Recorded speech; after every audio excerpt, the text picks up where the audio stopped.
پیام ایشون در مورد قرآن کریم، بله، یکی از بهترین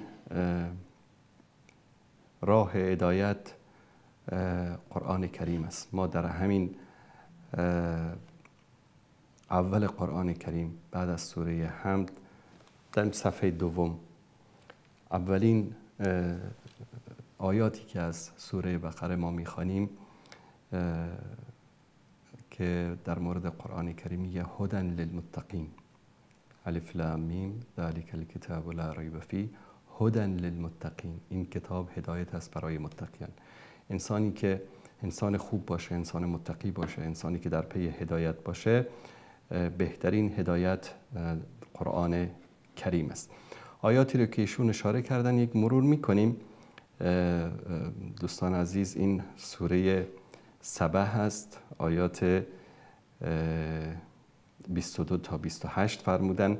خیلی از دوستان در مورد این اپلیکیشنی که ما ازش استفاده میکنیم سوال کرده بودن که این اپلیکیشن چی است، چگونه استفاده میشه. این قرآن کریم است به زبانهای مختلف. مثلا من اول این لینکش رو برای دوستان در اینجا بفرستم، کسانی که دوست دارن از این قرآن استفاده بکنن. یک توضیح هم در موردش بدم. این دانشگاه ملک سعود یکی از دانشگاه‌های معروف دنیا هست در شهر ریاض. این مصحف رو درست کرده، به زبان‌های مختلف هست، به عربی هست، به روسی هست، به چینی هست، به انگلیسی، به فارسی و ترجمه‌های مختلف داره به زبان‌های مختلف که ما خدمت شما اینجا ترجمه فارسیشو استفاده می‌کنیم. مثلا اینجا ببینید به هر زبانی که بگید، فرانسی، آلمانی، پرتغالی، مالایی، ازبکی، اردو، کردی، اندونزیایی، ترکی، به زبان انگلیسی، به زبان‌های مختلف ترجمه قرآن کریم و از جمله ترجمه فارسی رو داره. از دیگر ویژگی‌های این مصحف این است که خیلی راحت شما یک کلمه ای از قرآن رو در اینجا بنویسید و بحث یا سرچ رو بزنید، براتون میاره و از اینجا میتونید از طریق سوره ها هم انتخاب بکنید. هر سوره رو که دوست دارید، هر آیه ای رو که دوست دارید میتونید از اینجا انتخاب بکنید و هر صفحه ای رو که دوست دارید میتونید از اینجا انتخاب بکنید. ویژگی‌های منحصر به فردی داره و همین آیه ای رو که میخواید هم میتونید که با صدای هر قاری که دوست دارید، قاری‌های مختلف اینجا هست، میتونید ببینید حسری هست، علی جابر هست، منشاوی، سعد القامدی، شاطری، عبدالباسط، هر قاری که دوست دارید رو با صدای اون قاری شما قرآن رو بشنوید. فقط کافی است که اینجا کلیک بکنید. قل ادعوا الذین زعمتم من دون الله. همون رو براتون میخونه. خب میایم الان رو آیه‌ای که دوست عزیزمون برای ما تذکر دادن که این رو یک بار مرور کنیم. در اینجا الله سبحانه و تعالی میفرماید قل ادعوا الذین زعمتم من دون الله. ای پیامبر بگو کسانی را که غیر از خدا معبود خود میپندارند، غیر از خدا اونها رو یاد میکنند، غیر از خدا از اونها طلب میکنند، لا یملکون مثقال ذره فی السماوات ولا فی الارض. اینها مالک مثقال ذره‌ای در آسمان ها و زمین نیستند. و ما لهم فیهما من شرک و ما له منهم من ظهیر. و در آفرینش و تدبر آسمان ها و زمین اینها هیچ شرکتی ندارند، همینایی که شما غیر از الله اونا رو میخوانید. و الله سبحانه و تعالی از میان همین اشخاصی که یا بت‌هایی که یا اولیایی که یا امامانی که شما آنها رو میخوانید، الله سبحانه و تعالی هیچ کدام از اونها رو یاور و پشتیبان خود نگرفته است.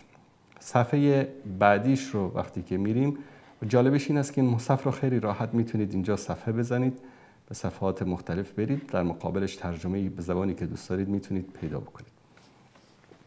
در ادامه در آیه 23 الله سبحانه و تعالی میفرماید که ولا تنفع الشفاعة عنده الا لمن اذن له و شفاعت در نزد الله سبحانه و تعالی هیچ فایده ای ندارد مگر برای کسی که الله سبحانه و تعالی اجازه داده باشد، اجازه شفاعت کردن داده باشد برای او.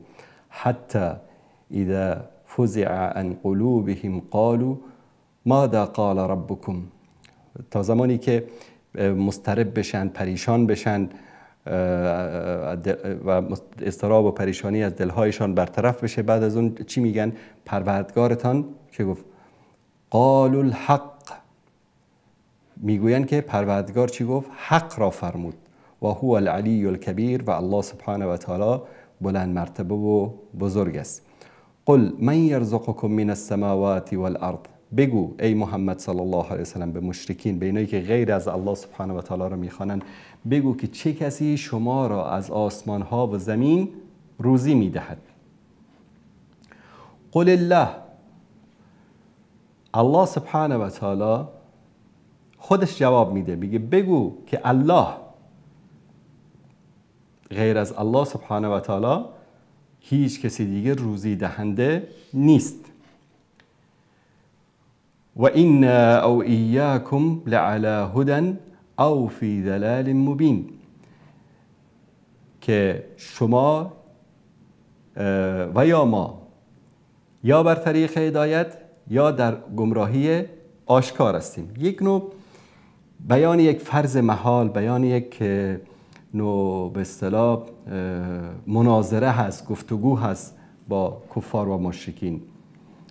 آیه بعدی الله سبحانه و تعالی میفرماید که قل لا تسألون عما اجرمنا ولا نسأل عما تعملون، و بگو که شما از گناهی که ما مرتکب شده ایم بازخواست نمیشوید و ما از اعمال شما و آنچه که شما انجام میدهید بازخواست نمیشویم. کل نفس بما کسبت رهین، هر کسی مسئول اعمال خودش است. قل یجمع بیننا ربنا ثم یفتح بیننا بالحق، بگو که الله سبحانه و تعالی همه ما رو گرد میاره در روز قیامت و با حق در بین ما چیکار میکنه؟ داوری میکنه. و هو فتاح العلیم، و الله سبحانه و تعالی داور و فیصله کننده عالم و داناست. این آیاتی بود که برادر عزیزمون در موردش صحبت کردن. آیه 27 قل ارونی الذین الحقتم به شرکا کلا بل هو الله العزیز الحکیم، بگو که کسانی را که به عنوان شریک به الله سبحانه و تعالی ملحق ساخته اید به من نشان بدهید. چی میگن؟ میگن که این امام و این به اصطلاح ولی و این پیری که ما به او از او مدد میجوییم، اینها به اصطلاح در کنار الله سبحانه و تعالی صاحب یک سری اختیارات هستند. الله سبحانه و تعالی در اینجا به ما میگه که بگو به آنها ای رسول الله صلی الله علیه و سلم که اونایی رو که به عنوان شریک به الله متعال شما ملحق ساخته این نشان بدهید کیا هستن، چی کار کردن. کلا، هرگز چنین نیست. بل هو الله العزیز الحکیم، فقط الله سبحانه و تعالی است که پیروزمند حکیم است.